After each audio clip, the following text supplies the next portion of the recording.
Zaman terus mengalami perkembangan di segala aspek, termasuk teknologi yang semakin mempermudah kehidupan manusia menjadi lebih praktis. Banyak ilmuwan yang berinovasi mengembangkan teknologi yang canggih dan mungkin tidak terpikirkan oleh kita. Cepat atau lambat, teknologi canggih masa depan akan terwujud. Berikut ini 5 inovasi teknologi canggih masa depan yang akan terwujud. Sebelum lanjut, ada baiknya kalian tekan tombol subscribe dan tombol loncengnya agar kalian tidak ketinggalan konten menarik dari channel ini.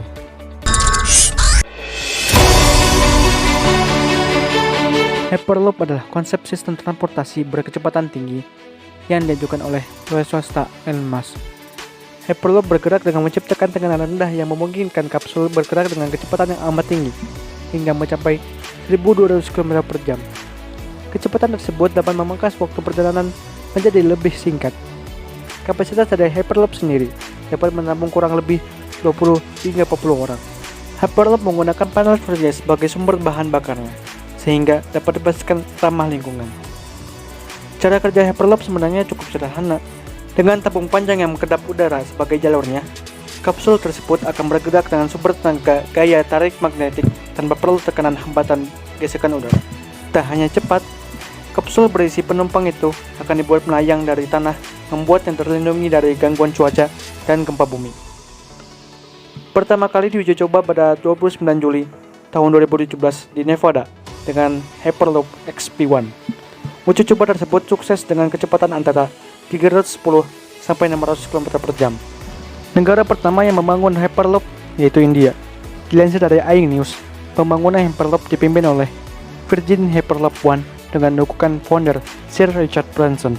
Berbicara dengan Yahoo Finance, Chief Executive Virgin Hyperloop One, Jay Warner, mengungkapkan pekerjaan sedang berlangsung dalam sebuah proyek di India. Salah satu proyek besar yang sedang kami kerjakan saat ini adalah di India, membangun rute dari Mumbai ke Pune. Saya pikir peletakan batu pertama yang akan dilaksanakan pada akhir tahun 2020. Jadi ini sangat menarik, sedang terjadi, ada di sini sekarang, ujar Warner. Dengan banyaknya mobil di dunia ini, membuat jalanan selalu macet, terutama di kota besar seperti Jakarta. Jumlah mobil di seluruh dunia diperkirakan lebih dari 1 miliar. Dengan banyaknya mobil, membuat jalanan selalu macet. Dalam waktu dekat, teknologi mobil terbang yang anti macet akan segera hadir. Mobil terbang penumpang pertama di Jepang sukses diuji coba pada Jumat 28 September 2020. SkyDrive Inc. sukses menggelar uji coba dengan menggunakan model SD-03. Mobil terbang itu seperti pesawat kecil bertipe vertical take-off and landing yang digadang-gadang akan menjadi modal transportasi masa depan. SkyDrive SD-03 memiliki tinggi 2 meter, lebar 4 meter, dan panjang 4 meter, atau seukuran 2 city car ketika diparkir berhimpitan. Adapun SkyDrive SD-03 sendiri dikemudikan oleh seorang pilot yang dibantu kinerja komputer untuk memastikan stabilitas mobil selama mengudara. Dilansir dari Kompas.com, CEO SkyDrive Tomohiro Fukuzawa berkata, "Kami senang telah mencetak sejarah mobil terbang berawak pertama di Jepang. Dalam 2 tahun sejak kami mendirikan SkyDrive pada tahun 2018 dengan tujuan mengomersilkan pesawat itu. Kami akan membawa eksperimen ini ke level berikutnya pada tahun 2023. Untuk itu, kami akan mempercepat pengembangan teknologi dan bisnis kami," lanjut dia. Untuk bisa mengendarai mobil terbang, dibutuhkan sertifikat pilot demi operasional keselamatan mobil terbang ini. Zaman semakin maju. Mungkin beberapa tahun kemudian, ponsel dengan model yang tipis dengan layar yang lebar akan terasa kuno bila tak dilengkapi dengan fitur layar fleksibel alias bisa ditekuk. Banyak brand yang berlomba-lomba membuat smartphone dengan layar fleksibel, seperti Samsung. Samsung sedang mengembangkan layar fleksibel seperti kertas atau plastik yang bisa ditekuk. Sebenarnya, Samsung telah lama mengembangkan teknologi ini. Dalam CES tahun lalu, vendor asal Korea Selatan ini memperkenalkan konsep panel fleksibel yang kala itu masih dalam tahap pengembangan awal. Meski bisa ditekuk, panel ini belum bisa digulung layaknya lembar kertas atau plastik. Lantaran pengembangan teknologi ini sangat pesat, muncul prediksi bahwa tak lama lagi perangkat dengan layar fleksibel akan segera muncul. Samsung diizinkan akan merilis ponsel cerdas berlayar fleksibel pada tahun ini. Kita tunggu saja kehadiran smartphone ini. Teknologi hologram yang awalnya hanya khayal fiksi belaka, sebentar lagi akan terwujud. Hologram adalah produk dari teknologi holografi. Hologram terbentuk dari perpaduan dua sinar cahaya yang koheren dan dalam bentuk mikroskopik. Hologram bertindak sebagai gudang informasi optik. Informasi optik itu kemudian akan membentuk suatu gambar, pemandangan, atau adegan. Kelebihan hologram ialah ia mampu menyimpan informasi yang di dalamnya memuat objek-objek 3 dimensi atau 3D. Prinsip hologram tidak sederhana lensa fotografi. Hologram menggunakan prinsip-prinsip difraksi dan interferensi yang merupakan bagian dari fenomena gelombang.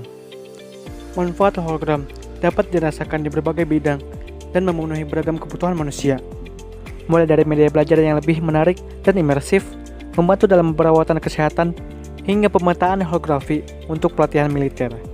Hologram akan semakin terus berkembang dengan berbagai inovasi dan akan banyak digunakan untuk memenuhi kebutuhan hidup manusia di masa yang akan mendatang.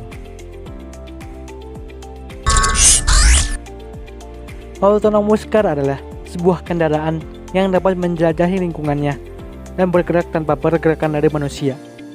Autonomous car mengusung konsep driverless alias benar-benar tanpa awak. Jadi, ketika Anda menaiki mobil otonomus, benar-benar tidak ada pengemudi. Hanya ada kecerdasan buatan yang akan membawa Anda ke tempat tujuan. Mobil otonomus car menggunakan sensor lidar atau leg sensor radar untuk kegiatan navigasinya.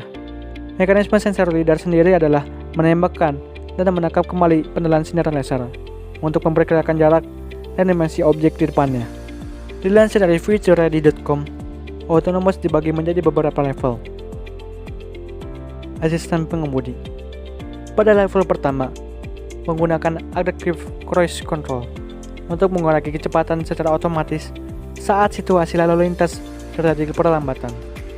Kemudian ada juga Lane Keeping Assistance yang bisa membantu jalan mobil tetap di jalurnya. Level 2, tersedia sebagai mode autonomous. Untuk kategori level 2 autonomous ini, mobil sudah mampu mengatur kecepatan dan kemudi tertentu, misalnya saja di jalan bebas hambatan. Tapi ini masih terbatas.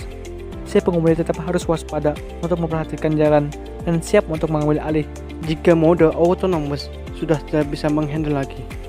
Level 3 autonomous ini, mobil mampu memonitor lingkungan sekitar secara aktif. Pada level ini, pengemudi juga harus siap menerima permintaan intervensi saat kondisi jalan kembali lancar. Tapi ini masih terbatas. Si pengemudi tetap harus waspada untuk memperhatikan jalan dan siap untuk mengambil alih jika mode autonomous sudah tidak bisa menghandle lagi. Umumnya, mobil dengan level 4 autonomous ini sudah mampu berjalan sendiri saat kondisi normal. Tapi disesuaikan dengan kondisi tertentu, seperti cuaca buruk. Jika ini terjadi, pengemudi harus siap mengambil alih kemudi. Bisa dibilang, mobil akan berjalan dan menyetir sendiri, termasuk tahu kapan melakukan pengereman, mengatur kecepatan, hingga menyesuaikan dengan kondisi jalan. Pada level ini, manusia hanya menjadi penumpang saja, tergantung kemana tujuan mobil tersebut. Semua sudah digerakkan dan dioperasikan oleh sistem autonomous. Nah, itulah tadi 5 inovasi teknologi canggih masa depan yang akan terwujud. Terima kasih telah menonton video ini. Jika kalian suka, like, komen, dan share video ini. Sekian dan sampai jumpa.